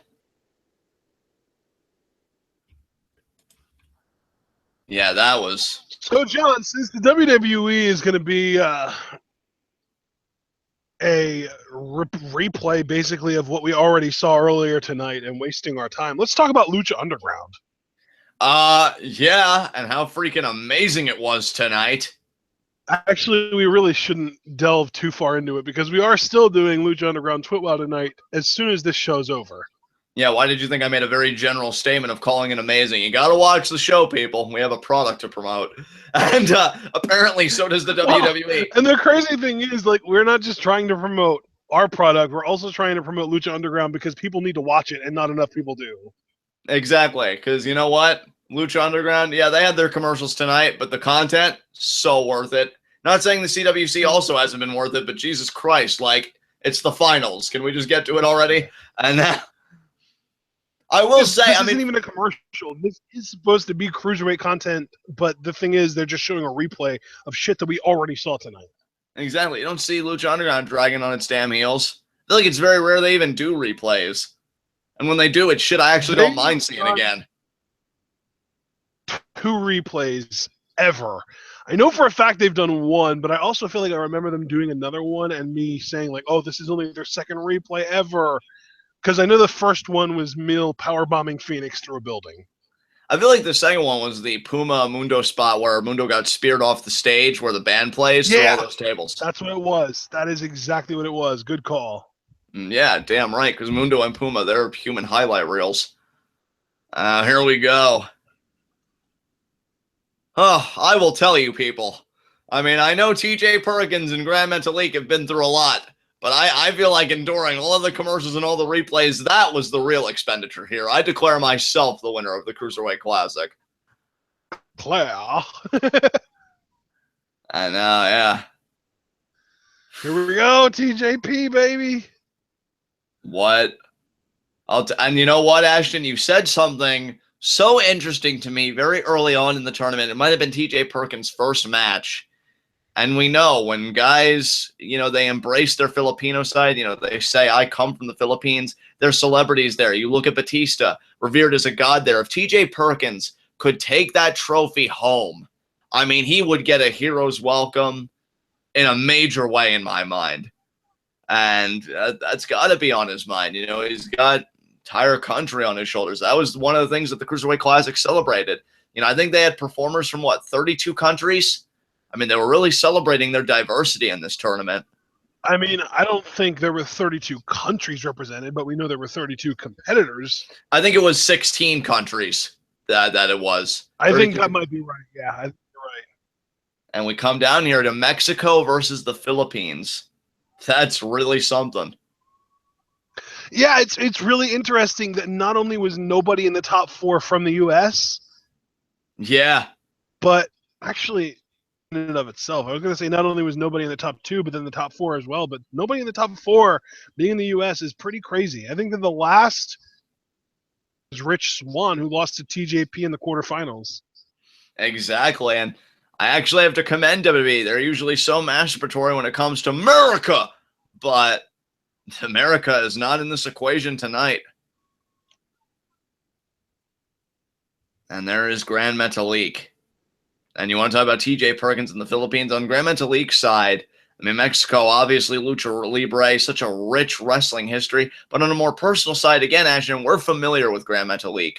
We know how great this man is. We watched him in those New Japan tag matches. And we said, oh, wouldn't it be great if he got to do more? Wouldn't it be great if we saw more of him? And then the Cruiserweight Classic happens. And he's just totally validated both of our feelings. Can he win one more match? Can he beat TJ Perkins and take that trophy home? Because if he does, man, talk about a full circle journey from New Japan tag matches to winning a tournament of this magnitude. Unbelievable. I love Gran Metalik's CWC theme song too. I wonder if the CWC themes are going to be released anytime. I can already tell you some have, because I know I've listened to Lindsay Dorados and Drew Gulak. So yeah, Gran Metalik should be up if it isn't already. I'm going to have to look that up for sure. And there's your handshake, baby. Here we go. All about the finals. Who would have thought that these two would have made it all the way? And both have earned the right to be here with the quality of opponents they've beaten. You can't say that either guy got an easy pass here. Oh, Triple H is coming out. Oh, yeah, well, now things get interesting. I mean, he might have wanted to come out a few moments earlier instead of going through having his music hit when these guys are in the ring and the atmosphere is being established, but I digress. And now he's sizing up the trophy. Triple H, it's all about the game. I know you guys are trying to get over, but I just had to get my pop. It's about me. Exactly. Oh, he's got a mic. Oh, you're going to talk? Jesus Christ, I thought we were over the threshold. We were going to have the match. Why do you do this to me? God fucking damn it. Here we go. Tonight, we're here to make history. Okay. We're already kind of in the middle of making history. Triple H, thanks. Approval, Yeah, bud. I feel like he's like that drunk uncle at Thanksgiving that everything's already kind of ended, but he still feels the need to speak anyway. And just make it quick. Like everyone starts eating their meal, and he's just like 5 minutes later, just like, me now. It's like, yeah, what did you think we were doing, you old ass bitch? Just sit the fuck down and enjoy your drumstick. Oh, man. Looks chill as hell, bro. Is Triple H saying anything of substance? Because, again, you know I have my stuff on mute. Or is he just speaking generalities here? Oh, it's great that you guys are here, blah, blah, blah. You know what, Triple H? You know, he's just saying we're looking for the one that'll be known as the best in the world. You know, Triple H, you know what would have really made me interested in your presence here? Is if you had a Cruiserweight Championship with you. That's what the real winner of this thing gets. Right? Yeah. Oh, my God. Yeah, crowd, I know you're chomping at the bit. Don't encourage him, okay? When Triple H feels like he's got a crowd behind him with a promo, that adds at least 10 more minutes. Oh, he has a title! Oh, shit, so there is a Cruiserweight Championship. Oh, yes. It is! Yes! Oh, the stakes just got so much higher. The winner of this match. They really did, dude. They really did. This is awesome. The winner of this match is going to be... And it's a purple strap. I'm so happy. The winner of this match is going to be your first ever. And I don't even know when the original Cruiserweight Championship was retired. But that championship, again, the exclusive property of Raw. You win that championship, also, you represent Monday Night Raw. I love how much it looks like Jeff Hardy's old championship. I know, right? I love how it's so reflective of the Cruiserweight Classic Tournament. The purple strap. You know, you got the silver coloring, much like the medals that both of these guys had adorned around their necks, much like the trophy much like they're the going to be able to take itself. I believe the trophy itself is also silver. Indeed it is. And here we go. And yeah, you and I both thinking TJ Perkins. TJ Perkins may not just be a trophy recipient, he may be the Cruiserweight champion. And now, got the wrist lock there. Man, I was a huge fan of the Cruiserweights growing up. To know we have a Cruiserweight championship again. Right in the childhood in the best possible way. Crucifix pin there. Oh, lateral press. God. That was so cool. And we're back at neutral. And Ashton, again, to reiterate a point I made earlier, you and I know Gran Metalik. We talked about how personal it would be for him to win a trophy, but a Cruiserweight championship, that just takes it to a whole nother level, brother. And now, Greco-Roman knuckle lock here. I'd have to think Gran Metalik looks like he'd have the power advantage, and he does for the moment. It seems like he's got the leverage. TJ Perkins, though, smart. Shoots his shoulder off the canvas. Both shoulders down. Kicks off. Only a one count. And now look at this. The head scissors, they're going to twist. Takedown. Really loves using that move. That's a really good early match move that he can use just to kind of feel out his opponents. And now Gran Metalik pops up and does the same thing. And I got to ask you, partner, you know, I always appreciate your analysis. When you realize now that a championship is up for grabs, that you get to go to Raw and represent the Cruiserweight division as the champion, I mean, does it add an extra layer of pressure for these guys? And do you think either of these guys are capable of using that pressure positively to their advantage? I'm sorry, what was that, John? I said, knowing that a championship is now involved here, do you think that adds another layer of pressure for these guys? And do you think either of these guys are capable of using that pressure to their advantage? That gives TJP an advantage because he is the more relaxed of the two. And look at this pendulum hold. Beautiful. And now we're going to transition. Right into the arm grab. Pinfall attempt here. One. Oh, man. I think that was a 2 count, although it looked like Metalik's shoulder came off the ground between the 1 and the 2. I'll tell you, these guys, and it's so because really now the winner of this match becomes the face of the Cruiserweight division. Like that's who everybody gets behind. You know, you're the champion, the inaugural champion. You set the tone for what you want that division to represent. And it's funny because these two guys, two different styles. Do you want the Cruiserweight Championship, the precedent, to be Lucha Libre? Or do you want it to be that more technical kind of hybrid style, with holds and everything like that? It's such a tough call. But TJ Perkins, though, working that side headlock. Metalik throws him off. I was not ready to say. I feel like this gives TJ Perkins an advantage because he's got such a laid-back personality. I don't think he is going to feel the effects of the pressure as much as Metalik would. And here's a beautiful octopus hold. Just gorgeous. TJ Perkins. Oh, and inverted Indian Deathlock. Oh, with the bridge. What a bridge. What a bridge there by Perkins. Look how low he is. And just the form is absolute perfection. Metalik's got to get to the ropes here. You figure both of these guys have already gotten silver medals. And now one of these guys gets to walk away with a trophy and a championship. I mean, just decked out in it. And now TJ Perkins thinking about going off the ropes here. What's he thinking about? Triangle drop kick. He went for it, but didn't get it. There's the drop kick from Metalik. That was a brilliant counter. I think that was a drop kick right to the knee, too. And now the count's going to begin here. Tope Suicida and the head, just like Gran Metalik did last time. That head made full contact. Damn. King Cuerno-esque by Metalik, as you see on the replay. Look at this, guys. The form, just perfect. Hit Perkins full on. And now Perkins back in the ring. Metalik in control. Metalik dictating the pace. He's going to go to the top rope here. Is it going to be a senton, maybe? And it is. He got it. He got it. And a kick out there by Perkins.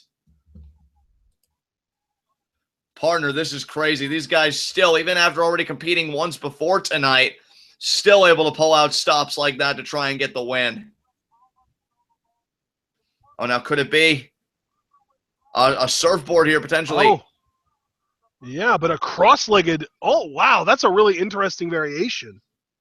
Definitely. Metalik still pulling out surprises. You see now him kind of engaging in that submission wrestling. TJ Perkins, though, screaming in pain. Oh, man. Can TJ Perkins stay in there? He's saying no. He's saying he doesn't want to give it up. He's staying in this thing. TJP is a tough dude. We saw him kick out of everything early on in the night. But you also have to wonder how much residual damage that did that he's still feeling. Exactly. And that's why I love the use of submissions this late in the game because, I mean, TJ Perkins has already got to be spent to begin with. And then you have submissions. That's an even greater expenditure to stay in the hold, to stay conscious in the hold, to try and get to the ropes in the hold, just everything. And Gran Metalik now is really picking TJ Perkins apart. And you can see now the Twitter timeline at the bottom, everybody raving over the new Cruiserweight Championship. And I certainly can't blame them. The headstand, and now the head scissors there. Oh, but TJP. Up TJ to the Perkins top. now. Is it going to be? Caught. No. Rana to the outside. Very nice. Both of these men killing each other here. It's all about being the first ever Cruiserweight Classic winner and the new Cruiserweight champion. I feel like that title originally got retired in 07-08. And so it's been years, damn near a decade, since we've had a Cruiserweight champion. And now these two guys are fighting for that honor right now. And I'll tell you, with the way this tournament's been, that championship is already meaning a hell of a lot. And now TJ Perkins here, wanting to be the inaugural champion, setting up Metalik. I think that was a Tope Atomico. And now, I think that was just a 2 count there, 2 count. TJ Perkins has got to be thinking, what am I going to do? We know he has the knee bar that he likes to do. Metalik, on the other hand, loves that Samoan driver. Drop kick right to the head. It's been money for him. He's won every match with it. Indeed, he has. But if anybody could kick out of that Samoan driver, I'm thinking TJ Perkins would be the guy. And now, he's just going to pick apart Metalik here. And just grinding the forearm against the side of the neck. He's got control of the arm there. This is just a bad hold all around for Gran Metalik. Gets his foot on the rope there. Now TJ Perkins picking his spot. Wonder what he's thinking about. The gears have got to be turning at a rate of like 5 moves per second. Like, this is what I'm going to do here, here, here, and here. It just seems to me the way that TJ Perkins operates. Hooks the leg, and Metalik kicks out again. And the more Metalik is forced to kick out, forced to stay in this thing, the easier it may be for TJ Perkins to pick him apart. I don't think this is going to isolate the arm. I wonder if TJ Perkins is going to do elbow strikes. No. And now it's going to do like an upgraded chin lock here. Yeah. Yeah, that arm trap rear chin lock. And now Metalik gets the arm free, gets a vertical base. But TJ Perkins, though, I still think he has control of the hold. And I think that was a suplex there. Could be a triple vertical. Shades of Eddie Guerrero. No. Now he's going to go to the bag suplex. Metalik landed on his feet. And now Perkins. Metalik goes in the corner there. Perkins now charging. Metalik caught him. Perkins on the apron. Overhand chop. Nice there. chop. Metalik charging again, though. Oh, my God. He just charged at Perkins, jumped over, did that snap Hurricane Rana, sent Perkins out to the floor. How badly does Metalik want this win? That was insanity. He's desperate, man. He is desperate. I'll tell you, if we were live... That sense of urgency we were talking about earlier in his match with Sabre Jr. And now Metalik. That the step over. Oh, my God. And he does a suicide. Oh, the tope con giro, like you said. Exactly. I don't even know if he got all of it. It seemed like his back made more contact with the floor than with Perkins, but regardless, I think he at least stunned TJP. Damn. This has been crazy. And here we're going to see another replay here. And you can see, I mean, not a lot of contact. And we're going to see it from another angle. That might have actually hurt Metalik more than Perkins. That looks like he landed harder on the floor than on Perkins. I have to agree with you. That's really what I'm saying. And, oh, what an elbow drop. That was beautiful. 2. And Perkins kicks out. Only anyway. A 2 count, though.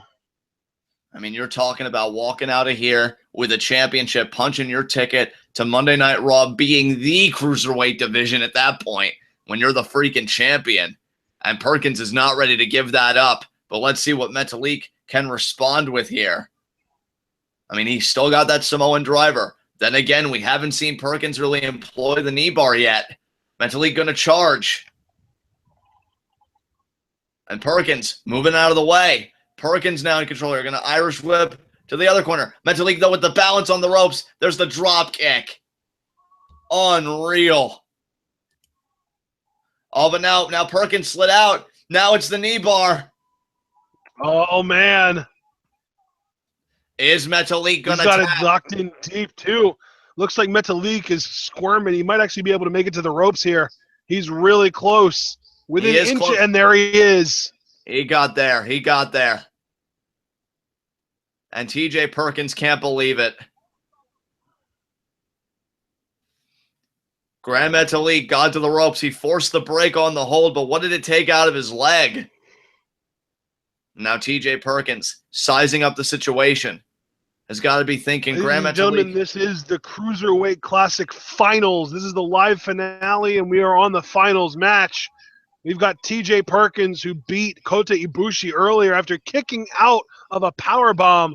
And we've got Gran Metalik, who defeated Zack Sabre Jr. earlier in a clinic. These guys have been killing each other. Absolutely. Both these guys are damn near spent. And now, I'll tell you, Perkins really trying to stay on Metalik here. Referee checking on Metalik. I mean, he's been through a lot of that knee bar hold. But Metalik not going to try my back. On the forearm. All these forearms, they're exchanging forearms with the spin kick from Perkins. Off the ropes. Metalik, though. I think Metalik, that might have been a super kick. I'm not entirely sure. And now Metalik off the ropes here. A drop kick to the knee. And the drop kick from Perkins to the knees. And that's so smart because remember that knee bar that preceded all of this. So Perkins now, he's definitely working some psychology in there. Softening up that limb. Going to try and negate it. Take it out of the equation. And we know Metalik loves to get the momentum on the ropes, literally walk the ropes and do a balancing act and utilize that quickness. Oh, look at this. Miss Splash super kick there. Right on the money. Right in the corner. Oh, Metalik, this could be the end here. Signaling for that Samoan driver. Going for it. But no, Perkins has him up. Is he going to hit a Benadriller? DDT. No. DDT from Metalik. Shades of Perkins counter earlier to Ibushi's powerbomb. Metalik drilling in with that DDT. Hooks the leg. 2. A kick out there. Yeah, man. These guys are really, I don't want to keep saying desperate. I mean, they are desperate, but I don't want to keep saying it. I feel like there's a better way to describe what these guys are right now. I think it's just focus. These guys are both very focused. They're both in the zone. They both know what winning this match means. Not only do you get a nice shiny trophy, but you get a locked down spot on Monday Night Raw as the first ever Cruiserweight champion. And now there's the Gutbuster, the chicken wing wheelbarrow Gutbuster, but only a 2 count from. But look at how he maintains control of the limb. He maintained control of the limb, and that could be it there for Metalik. Metalik, though, still trying to crawl to the ropes. I respect that. That's how bad Metalik wants to be the Cruiserweight champion. Can he do it? I don't think we're going to get a submission finish in this match. I don't think either one of these guys is going to give up. There's no way. Oh, man, I don't know, though. TJ Perkins re-cinching it in. Gran Metalik may have to give this up here. He is so close to the rope, though, John. I think he's going to get there. And now TJ Perkins is really cranking on. And now look at this, dragging him back to the middle of the ring again. Oh, but Metalik reverses into a pin.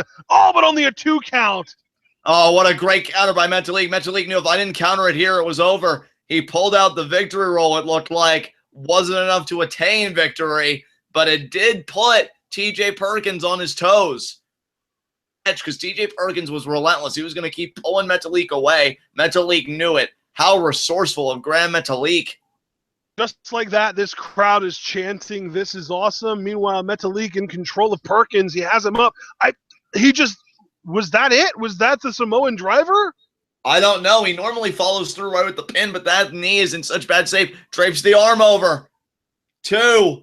No, 2. It's not over. Oh, Perkins gets a shoulder up. How much does Metalik have left to give? That knee is in such bad shape. And that's the thing. Perkins can get hit with big bombs, but he's done the damage long term. And that could be the difference maker there. Long term, this match has left, John. It's 10:44. There are only 15 minutes left in this show. Exactly. You'd have to wonder. I mean, how much more can either of these men give? Now, we have officially got a dueling chant, TJ Perkins, Metalik, going on in the crowd right now. And Metalik, speaking of, with a huge overhead chop to Perkins. That was massive. I'll tell you what, I'd be proud to call either of these men our new Cruiserweight champion. No favoritism slap here. To the face. What a slap to the face, John. I think that was Metalik saying to Perkins, not tonight. Yeah, I think you're right, man. Not tonight. Oh, could it be Samoan driver? Oh, yes, again. No, Perkins, though, with the arm drag. Brilliant counter by Perkins. Now he's going to go to the top rope. Wonder what Perkins is thinking about here. He's got one shot left. Sure, man. He's thinking to win this match, and it's go big or go home time. That's what he's thinking. Exactly. I have to agree with you, partner. And now look at this. Cuts him off at the pass. Metalik, you got to wonder, is Metalik maybe thinking of an avalanche Samoan driver maybe? You know, we talk about pulling out all the stops. Oh, these guys battling here. If Perkins oh, my God. This crowd loves both of these guys so much. They're cheering so much for both of them. Oh, wait a minute. Oh, I thought Metalik was going to grab the arm. He is. Oh, I was kind of joking, but I guess Metalik is serious. Oh, but Perkins not going to let it happen. The elbows from TJP, though. He might get out of it. No. Metalik has him up. Oh, no, a counter again. He got him in almost like a drop toe hold into the knee bar. This has got to be it. No, he hit the ground one time, but he didn't tap out fully yet. Oh, he's gonna tap. Oh, he's Oh, got no, to he's tap. still struggling. Perkins has this knee bar. This isn't even a knee bar. This is a full-blown inverted figure four, John. He has There got it it. That's is. it. There's the TJ tap out. Perkins is your winner, people. The first WWE Cruiserweight champion since Hornswoggle is TJ Perkins. TJ Perkins, he came to fight, he came to win, and he takes home all the spoils, the medal, the trophy, and the biggest prize of them all, your new Cruiserweight champion. TJ Perkins, a wrestling prodigy, has backed it all up. He is your Cruiserweight champion, has punched his ticket to Monday Night Raw. Look at the welt on TJ Perkins. Jesus Christ. Probably the youngest 17-year veteran in the pro wrestling business's history. Exactly. And look what he has to show for it. The Cruiserweight Championship. I'll tell you. And TJ Perkins shedding tears. And he deserves to shed those tears. This young man came in with a point to prove. And boy, did he put an exclamation point on it. And what an effort And you by know what else, Metalik. John? You know what else I want to point out is that the one of the biggest reasons that the WWE decided to do an episode, or not an episode, a tournament, a cruiserweight tournament in 2016 and revive the cruiserweight division was because they wanted to really push the idea that cruiserweights aren't just small guys who high fly and botch a lot. They wanted to really put forward the idea that cruiserweights aren't necessarily something that's going to dictate a style. It's just going to dictate a size. And even though all of these guys were under a certain size, they all had a variety of styles. TJ Perkins just defeated Gran Metalik with a submission, John. When was the last time a cruiserweight champion was decided by a submission? I can't even remember. I mean, I know the last champion I can remember in all sincerity. I know Jamie Noble employed a submission a lot, which he called the trailer hitch. That was years ago. I mean, you're talking well over a decade ago. And TJ Perkins. And you know something, Ashton? You brought up an excellent point with that whole exposition of what the WWE wants the Cruiserweight division to be. And that's why I think TJ Perkins is the perfect poster boy for that conception of the Cruiserweight division. Because I love Metalik, and he would have been a fine champion. But I think if he would have won, it would have reinforced that stereotype where the Cruiserweights are all about that flippy shit. But they go with TJ Perkins, who has that technical flair. I think it's a brilliant call. And you saw the progression there. Perkins originally had just your normal arm knee bar that he had been using prior to that locked in. And then he took kind of like an extra step where he tucked Metalik's leg under it, or really in between TJ's leg and Metalik's straight leg to make basically an inverted figure four. And then to take it a step further, Perkins actually locked Metalik's foot into a heel hook. So he was adding pressure to the foot and ankle areas as well as the knee. And the opposite knee, there was just too much pain for Metalik to overcome. He had to tap out to that. And look at that. That belt looks mighty fine around the waist of TJ Perkins. It does. And I'll tell you, what a show of respect. And hey, you can't take anything away from Gran Metalik, man. He left it all in there. If you would have asked me who I thought was going to win this tournament at the very beginning, I don't think TJ Perkins would have even been in my top five. I think my top five would have been Sabre, Ibushi, Swan, Gargano, and Ciampa. Nowhere near my top five would Perkins have been. He would have probably been in the 10 to 15 range if I would have guessed back then. Knowing that he's come this far, knowing how great he's been in this tournament has been a wonder to behold. And you're right, John, that title does look great around his waist. And I'll tell you, what a coup for Monday Night Raw to get a phenom like this on their roster, TJ Perkins. And let me tell you, if TJ Perkins is the performer we believe him to be, that Cruiserweight Championship, first of all, he's going to have one hell of a run with it, I think. And second of all, that Cruiserweight Championship, depending on how his first reign goes, could be a stepping stone to bigger and better things for TJ Perkins. Don't put a And ceiling now on you this just guy. have He to might wonder, surprise you. since we are going to be getting the cruiserweights on Raw this coming week, you have to wonder if TJ is going to have to defend that title at Clash of Champions. Well, I mean, again, Mick Foley said Clash of Champions. Every Raw title is at stake. Cruiserweights are the property of Raw, so by extension, so is the Cruiserweight Championship. So you'd have to think TJ Perkins' next thought is, oh my God, who am I facing at Clash of Champions? Do you think maybe a rematch against Metalik, or maybe something completely out of left field? Maybe Sin Cara, since Sin Cara, I believe, is on Raw and he's a cruiserweight. Maybe Neville, maybe Sami Zayn. No, well, Sami Zayn's already facing Chris Jericho at Clash of Champions. So I'll tell you. Didn't watch Raw this week, so you're going to have to excuse me for that one. No, Maybe I Neville, knew though. Neville would be a great option, I think. Neville would be a great option, but I don't think he's going to get a shot right now. I think we're going to see a Cruiserweight Classic rematch because I'm probably thinking that people are thinking that more eyes may be on Clash of Champions than the CWC, though I wouldn't be surprised if this did ridiculous numbers. So they may want to put those two guys on display again for the pay-per-view. So, yeah, I'm saying a rematch between Perkins and Metalik. That's my call. And sense in the world. Ladies and gentlemen, even though TJ Perkins is doing an interview and we're getting kind of the formalities going on right now, I think John and I are going to call this here. John, I'm going to just put this on the table right now. When would you rather start our Lucha Underground review, 11 or 11:30? 11. I want to knock it out.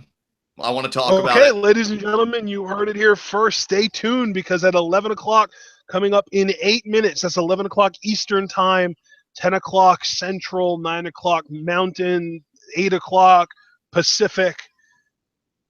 It's 4 a.m. if you're staying up late in the UK. We will be reviewing Lucha Underground from tonight. That said, though, Lucha Underground was amazing, and so was the Cruiserweight Classic Live finale. We are ecstatic to have been able to do this live, and I don't think that we could have figured out a better way to schedule our night. So we will see you all in 7 or 8 minutes now for our Lucha Underground Season 3, Episode 2 Twitwow review. Stay tuned.